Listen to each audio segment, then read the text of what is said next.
उसके बाद अपना काम शुरू करो जो आपका सेकंड लाइन थॉट था।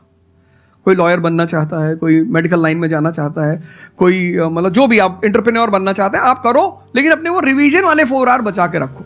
आपने कितने अटेम्प्ट्स दिए थे सर?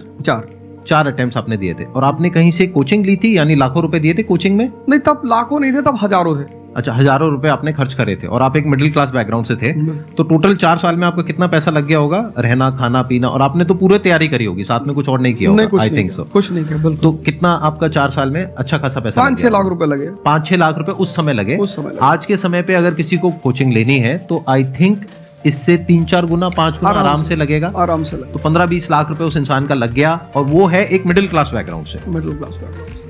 अब वो कहीं ऐसा तो नहीं कि वो ना यहाँ करा ना वहां करा 4-5 साल बाद? हाँ, वही मैंने कहा कि अब आप, जब हमारे समय तो ठीक था, अब आप रिस्क पूरा नहीं ले सकते। You have to be cautious.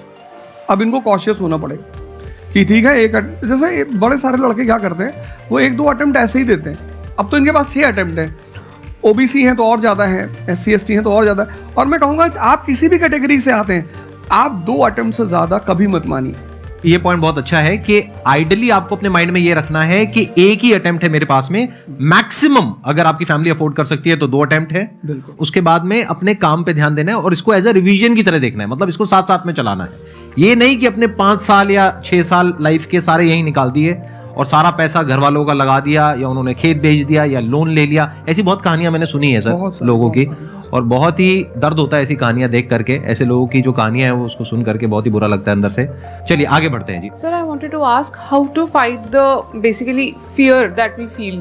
Like there are lot many fears that we face, not only in studies but in each aspect of life. There is some kind of fear. How to fight that? How to come back? How to have that courage in life? Fear बड़ी प्यारी चीज है। हमने कुछ words को बड़ा negative बना लिया है। जैसे अब बच्चा है 2 साल का, उसको तो फियर होता नहीं, उसे कुछ पता नहीं, उसने कोबरा देखा, जाके पकड़ लिया।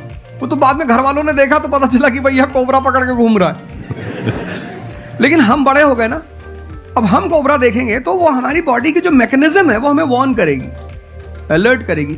That is natural fear. वो अच्छी चीज है। जिस चीज की आप बात कर रहे हो वो फियर नहीं है, वो ओवर थिंकिंग है।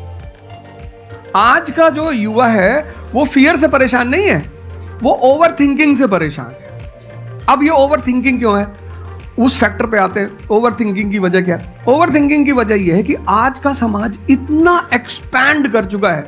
You are outside your house, तुमको तुम्हारी दोस्त मिल गई,